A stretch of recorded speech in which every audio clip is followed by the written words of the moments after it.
Imagine if. The Apollo program, true story, or was it?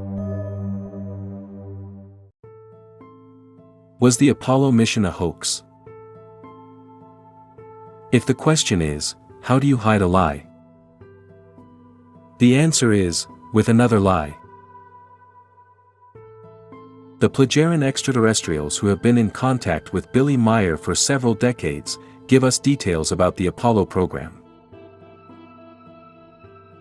Contrary to many conspiracy theories, they tell us NASA in fact did make several successful moon landings during the Apollo mission program. However, they also confirmed that the Apollo 11 moon landing never actually happened. It was the first NASA hoax. They then tell us about how the Apollo 13 did not in fact have a failure as NASA presented to the world. It was the second NASA hoax. How was it possible to perpetrate a lie to billions of people by performing these two hoaxes? In this video, we set out to analyze a sequential timeline of events that outline all what Billy Meier and the Ptaah have told us over the years, as well as our own observations and questions about how it all could have happened. All this put together encapsulates and shapes the information you are about to receive. Our aim is to expose some facts along with some evidential factors for consideration. It is, however, very important that each and every one viewing this video think for themselves, so as to conclude if all this is possible or even probable. Maybe even true. Here is a highlight of key events in the timeline. 1. Kennedy's speech. On September 12, 1962, President Kennedy declares that the USA will reach the moon in the 1960s. 2. JFK is dead. November 22, 1963. President Kennedy was assassinated in Dallas, Texas. 3. Apollo reached the moon. On December 21, 1968, Apollo 8 is the first of the Apollo missions to reach the moon, and it did it in a record time of 2 days and 20 hours. This fact will be important later. 4. A new president. January 20, 1969. Richard Nixon became President of the United States. 5. Apollo very close to land on the moon. On May 18, 1969, Apollo 10 flew to the moon. It went very close to its surface with its lunar modules, but did not land there. The mission was successful. These 5 events created the preconditions for the Apollo 11 hoax to happen. Billy Meier, in an interview done some years ago, told us that Apollo 11 did not land on the moon. This is based on conversations he had with his extraterrestrial friends, the Ptaah. Wegen Apollo 11, da habe ich dann sowieso etwas ganz Besonderes. Die Apollo 11 Mission, das war ein Schwindel von A bis Z. Ist überhaupt nicht passiert. Die Mondlandung, der Mondflug ist nicht passiert. Das ist alles schaustellermäßig, filmmäßig ist das aufbereitet worden und nachher überspielt worden in Houston Zentrum, wie heißt das? Airspace Center, oder wie das heißt. Dann ist alles da überspielt worden und alle, die mitgemacht haben, sind durch diese Filme betrogen worden. Haben auch nichts davon gewusst. So ist auch die ganze Welt übers Ohr gehauen worden. The Billy Meier interview clip you just saw, plus the information contained in the contact reports and publicly available information, informs the understanding about how we think the NASA hoax of the Apollo 11 was executed. 6. Before the liftoff of Apollo 11. It is said NASA had created a lunar simulated training site for astronauts, a replica of the lunar surface, where Apollo 11 was supposed to land. The astronauts trained in this facility whilst wearing their spacesuits and performing practice activities. In this facility, they managed to simulate the moon's low gravity by using a kind of cable that would be fastened to spacesuits, so as to create a counterweight that pulled the astronauts upwards, thus reducing their net weight sufficiently to simulate the effects of low gravity. Someone weighing 70 kilograms would be lifted by the cables with a force of 58 kilograms, which in turn would simulate a weight of only 11.6 kilograms. This is equal to the weight under the moon's gravity. With this system, they could simulate walking by performing small jumps, as they practiced in this training site. The original intention of using this training facility could have been to discover possible problems or challenges that might arise when the real walk on the moon would take place. We think that President Nixon, nervous about the possibility of America failing its first lunar landing attempt, decided to create or merely participated in a deception that would be made to appear that NASA had succeeded in landing on the moon, but without actually doing so. But what could be wrong that made the perpetrators of the first hoax so nervous? It was already tested that a lunar module could be in Moon's orbit and even get close to the Moon's surface. But there was something that was not already tested: landing. That phase of slowing down the lunar module, and then landing on the moon could end up in a catastrophic failure, a crash, or maybe even the module could have tipped over. Either one would have been catastrophic landing failures, preventing the astronauts from returning to the space module and safe back to Earth. The Pleiaren tell us that the group creating this fabrication was constituted by Wernher von Braun, Wernher's assistant, Ernst Stullinger, and a small group, in all totaling 37 people. We think Nixon was not only involved, but promoting the fraud. It is this small group of 37 people that made all the secret preparations to carry out the fraud. The Pleiaren do not give us details on how the hoax operation was done. They just tell us the Apollo 11 never landed on the moon, as we heard from Billy Meier in the video clip. But it is our conclusion that the Apollo 11 astronauts must have boarded the Saturn V, actually traveled to the moon, performed several orbits around it, without landing, and then they came back. The operating words here being, without landing.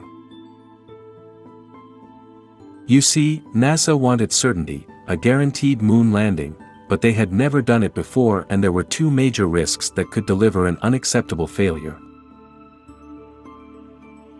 So, it is likely they thought it would be easier to simply repeat what the Apollo 10 mission had already accomplished before. Apollo 11 would set out to secretly repeat the Apollo 10 mission, without actually landing, and without anyone in the world knowing, except the group of 37. In all, the mission control staff and the world at large were unaware of the hoax, nor did any of them ever realize the Apollo 11 never actually landed. Everyone in the world witnessed the three astronauts boarding the Saturn V rocket, lifting off as they flew into space, and then sending transmissions from the moon, and then coming back in the capsule, by splash landing into the ocean.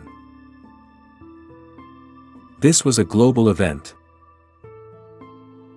It is our conclusion that the Apollo 11 astronauts most likely transmitted all the audio signals from the spacecraft when it was close to the moon. They needed to make the transmission from the moon. It would have never been possible to execute the hoax without a successful flight, or by staying on Earth's surface and transmitting the signals from Earth. You see, the space module's signal was not only picked up by Houston. Due to Earth's rotation, it was necessary for NASA to collaborate with other communication stations around the Earth, so round-the-clock transmissions could be received. So, sending the transmission from Earth, through signals to Houston was not possible. Therefore, the conclusion is that Apollo 11 did in fact fly and transmit from the moon. But how did they simulate the landing? The only conclusion we can present considers a premeditated plan, where the group of 37 prepared several film recordings of the astronauts practicing during their simulated moon walks. This they could do during any of the routine exercises inside the practice facility, which had a perfect moon surface replica and a lunar module for the astronauts to execute their practice exit and entry into the lunar module and the actual lunar walks. As Billy Meier said, this group of 37 managed to record several video shots at the simulated training site, and in turn created a final video version that the Apollo 11 astronauts took with them into Saturn V. We conclude it was this fake version that simulated the last moments when the spacecraft touched lunar soil, and other scenes in which Armstrong and Aldrin appeared descending from the lunar module to walk on the surface soil for the first time, were in fact only simulated practice runs performed in this training facility. These short scenes were not difficult to record, given the training center was a replica of the moon's surface. 7. Apollo 11 lifts off. So what and how did it happen, when on July 16, 1969, the Saturn V lifted off into space, whilst the entire world held their breath for the Apollo 11 astronauts, Neil Armstrong, Buzz Aldrin, and Michael Collins? Yes, Apollo 11 is headed toward the moon, and according to our conclusions, they have with them the pre-recorded video the world heard and saw. 8. Apollo 11 landing. On July 20, 1969, the astronauts were in orbit around the moon. NASA tells us that they used the same path that Apollo 10 followed on the previous mission. The astronauts transmitted images of the moon's surface while getting closer, during the descent to the lunar surface. But at some point, during their real transmission, we conclude they swapped the feed, and we think this is when they began to transmit the pre-recorded fake moon landing and moonwalk video. In this pre-recorded video, the world watched the lunar module touch the ground, followed by the exit from the module and lunar walk, but in reality, they were orbiting the moon. The pre-recorded video was transmitted from this point on, but the audio sound of the conversations was live, since the astronauts interacted with the operators of the Houston Mission Control Center, and even they talked live with the President of the United States. The video of the astronauts going down the steps of the lunar module was transmitted whilst orbiting the moon.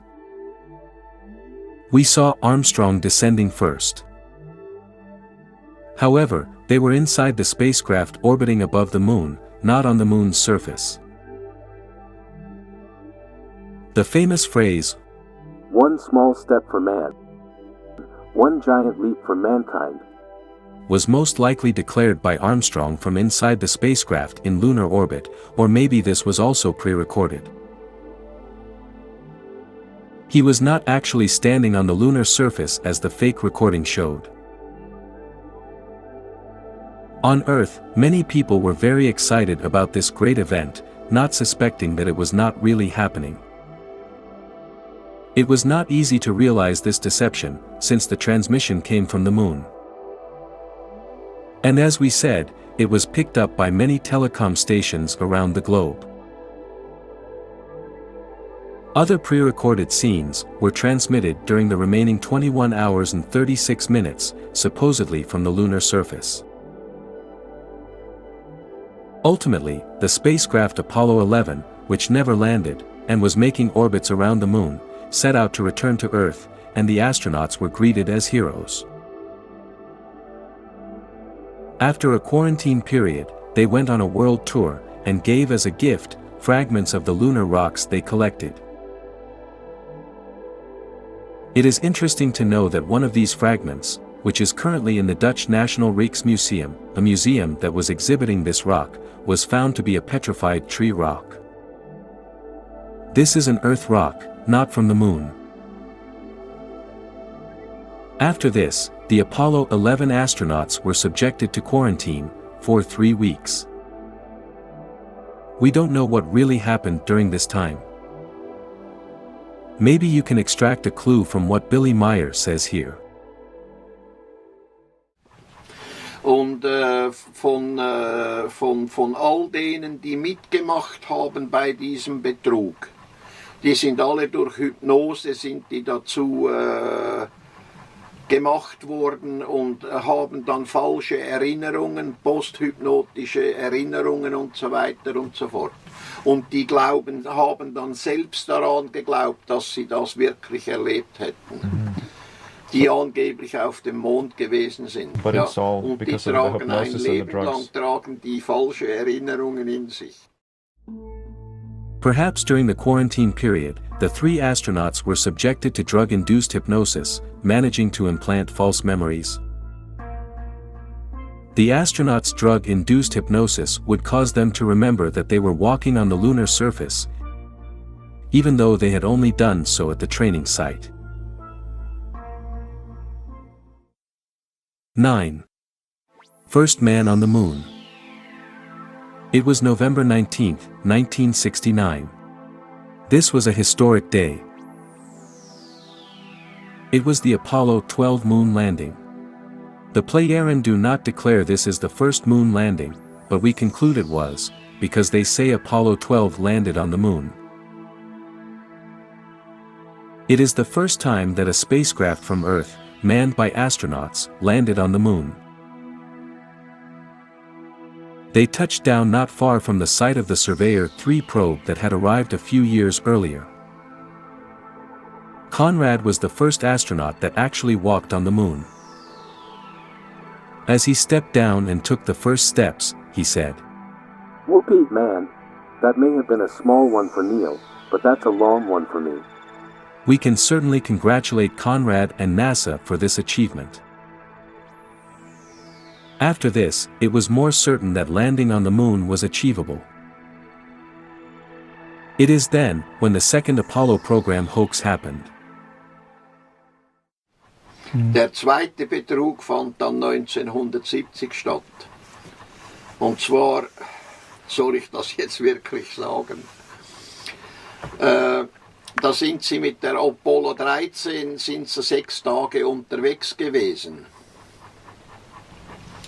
Und da hat es geheißen, auch alles manipuliert und alle unter Hypnose und Drogen und so weiter. Sie hätten einen Schaden gehabt, technischen Schaden an der Kapsel, an der Raumkapsel, hat man gesagt. Und seien, ohne dass sie hätten landen können, zur Erde zurückgekehrt. Die sind zurückgekehrt und haben gesagt, sie hätten keine Mondlandung durchführen können. Haben sie gesagt, was nicht stimmt. Then, Apollo 13 did not have an accident as they declared. Why they told us this? 10. Apollo 13 lifts off. On April 11, 1970, Apollo 13 lifted off, carrying more fuel than it needed. According to NASA, it could test the rockets for future missions where they will carry more cargo. So, why did they have more fuel? Well, it was going to very soon become clear that there was nothing left behind by Apollo 11, on the Sea of Tranquility, the area of the moon where Apollo 11 supposedly landed. It was also clear that soon in the not-so-distant future, other nations and trips to the moon, or perhaps even very powerful telescopes, would find that there was nothing there, and finding out that the Apollo 11 landing was a hoax. So, the same group of 37 that orchestrated the Apollo 11 hoax, organized the Apollo 13 hoax. What was the real secret mission of the Apollo 13? Let us watch this clip where Billy Meier talks about it. Es war eine Schnellaktion, die durchgeführt wurde. Die sind auf dem Mond gelandet. Und zwar genau dort, wo die Apollo 11 gelandet sein soll.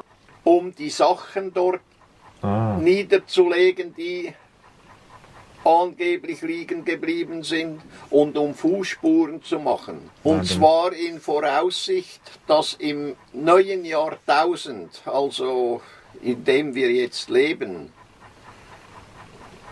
Amerikaner oder Chinesen oder Russen auf den Mond raufgehen und dann dort die Sachen finden und gesagt werden kann, Apollo 11 war also doch droben.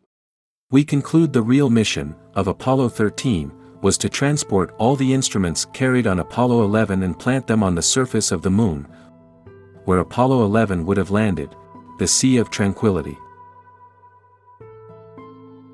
We assume Apollo 13 astronauts knew about the changes to the original plan in the real mission, but probably at the last minute, when there was no turning back. They carried more fuel than they needed. Why? Maybe what they really wanted was to speed up the rocket, with its different stages, to get to the moon faster. A journey to the moon can be done in different ways, using less fuel and spending more time.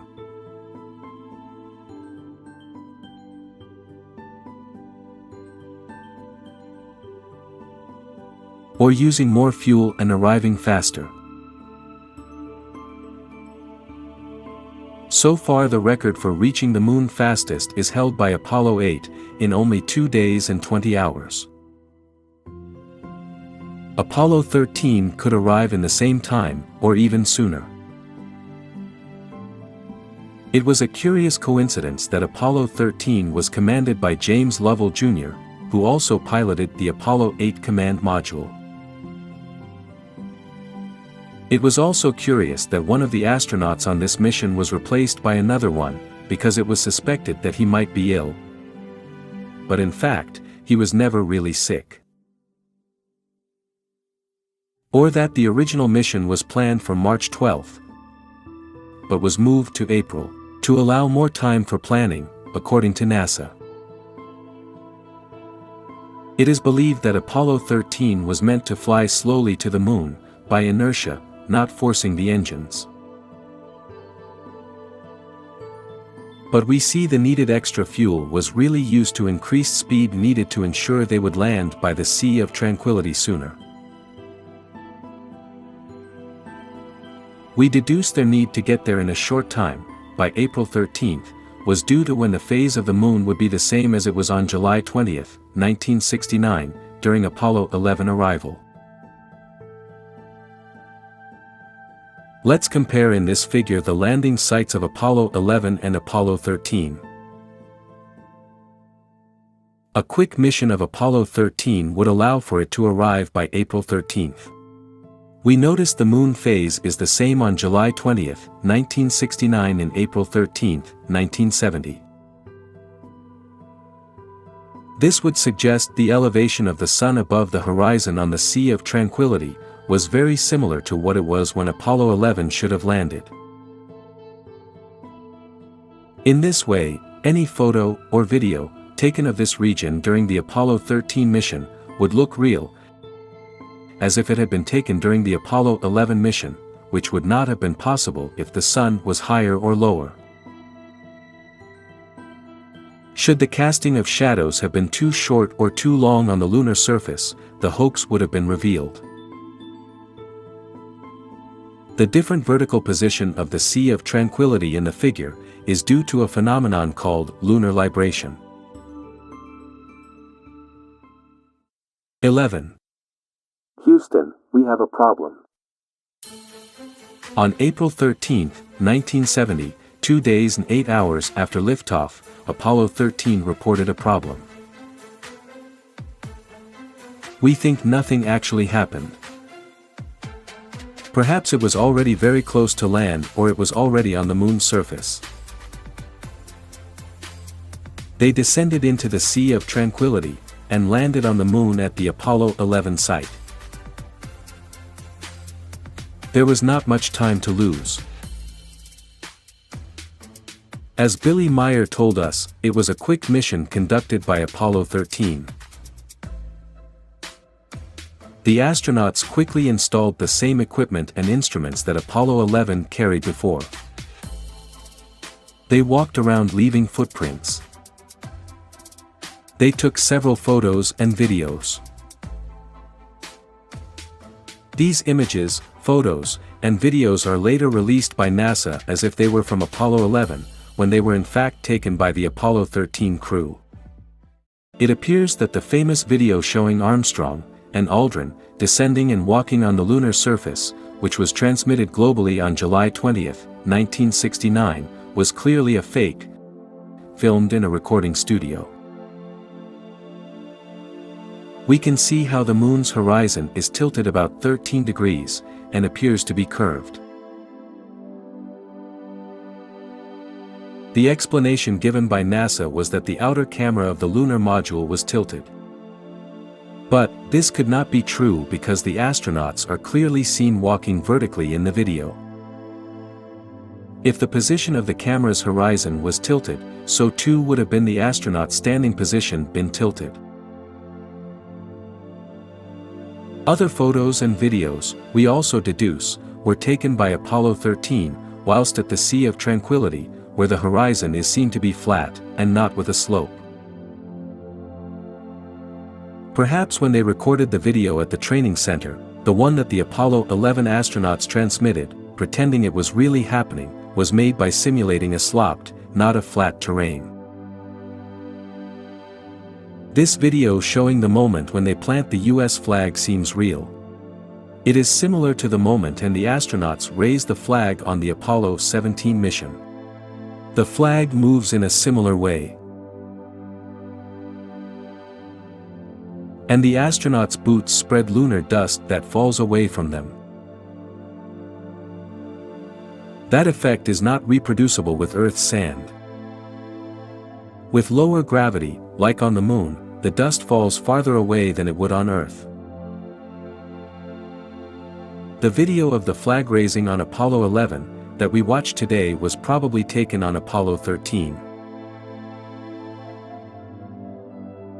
Over time, NASA has changed some of the fake studio footage taken during the Apollo 11 training, and mixed them with the actual Apollo 13 videos and photos.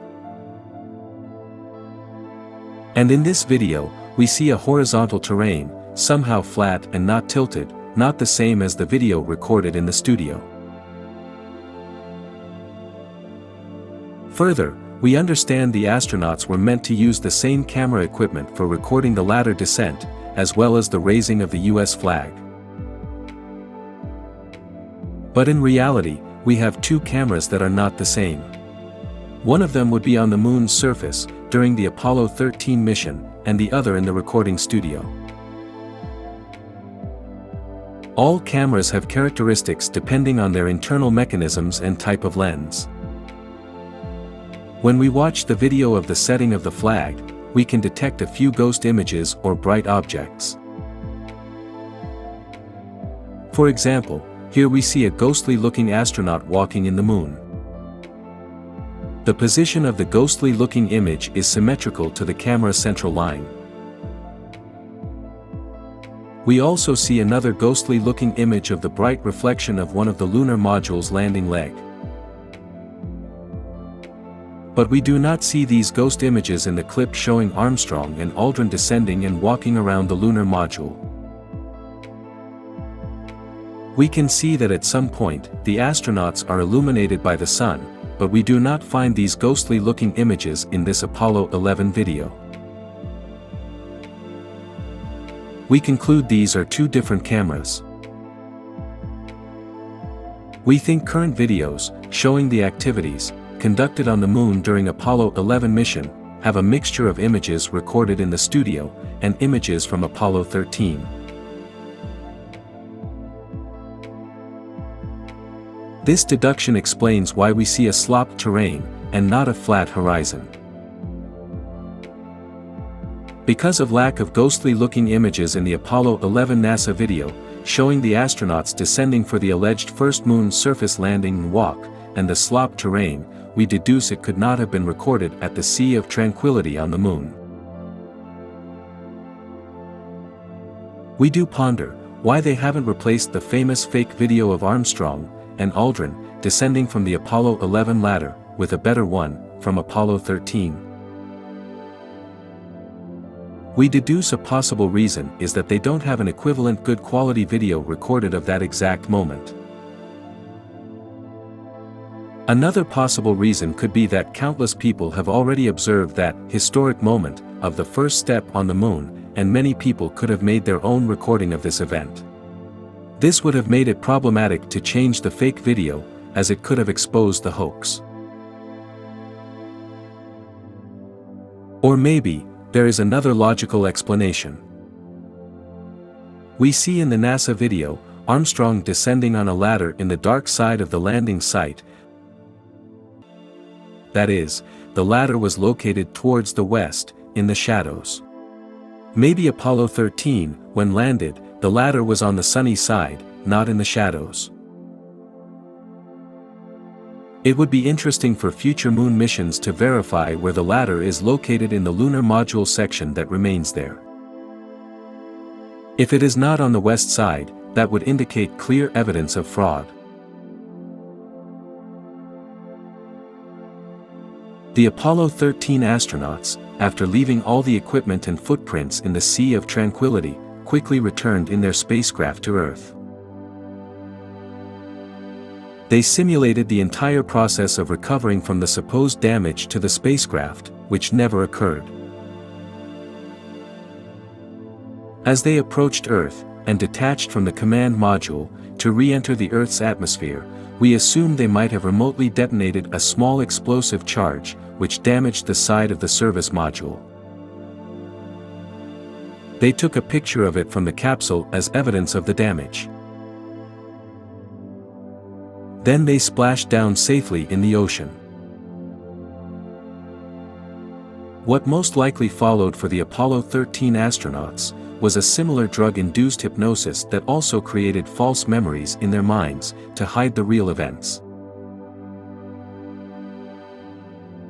In the Ptaah Contact Report number 231, the extraterrestrial Quetzal mentions that the 4 people responsible for conducting the hypnosis sessions on the Apollo 11 and Apollo 13 astronauts all died accidentally.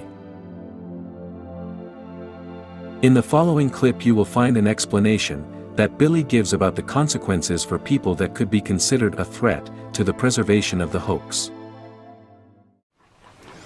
Und wenn jemand Gefahr bedeuten könnte von diesen Leuten, es sind nur noch eine kleine Handvoll jetzt vorhanden.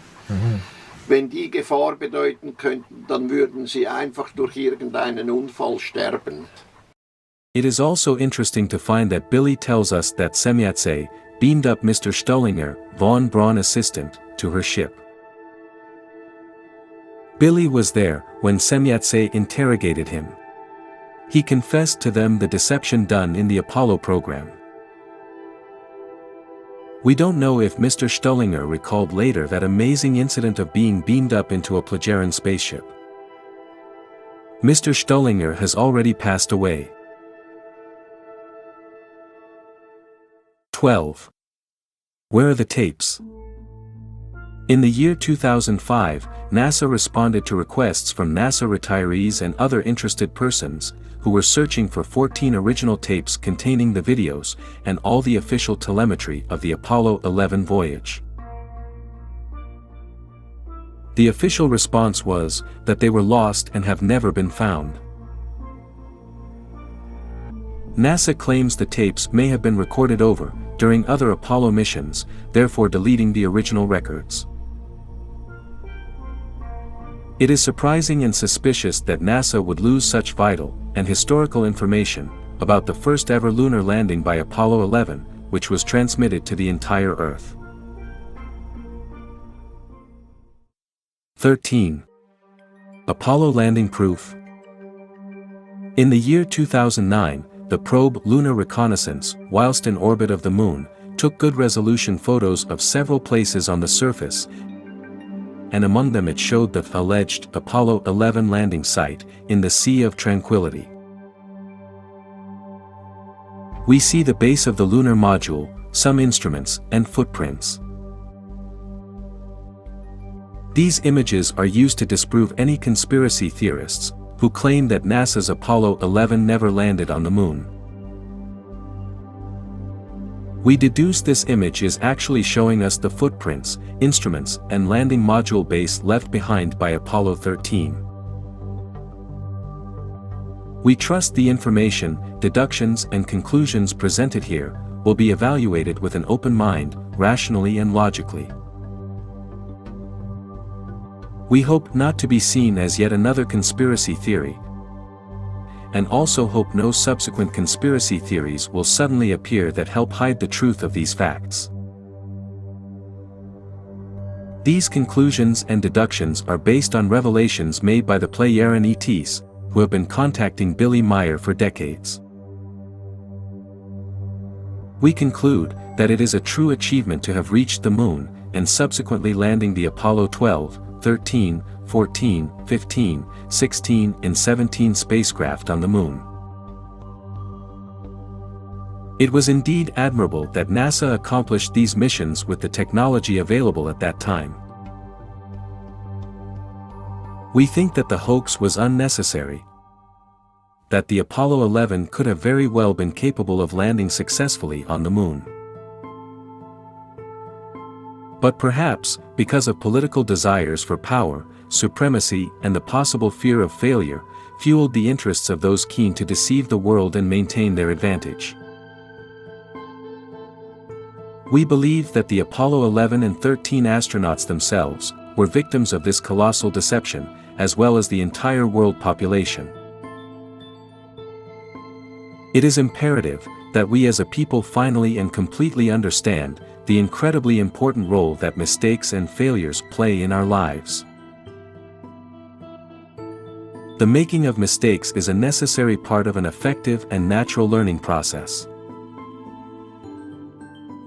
Trying to portray a false image that we cannot fail, or that we are perfect, as in the case of the Apollo 11 hoax, only leads to unnecessary and unpleasant consequences. We must be ready, willing, and allowed to make mistakes in life, so that we can effectively develop the experiential knowledge and wisdom needed for us to evolve. If we do not recognize our errors, we will never learn.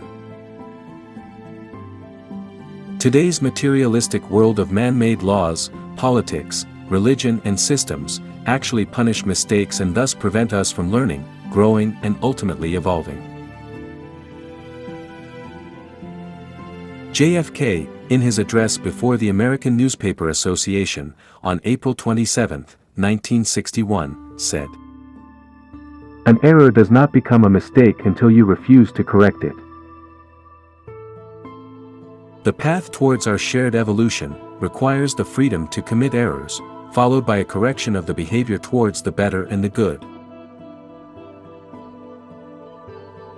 We all have the same inner drive to be what we are born to be: free and independent.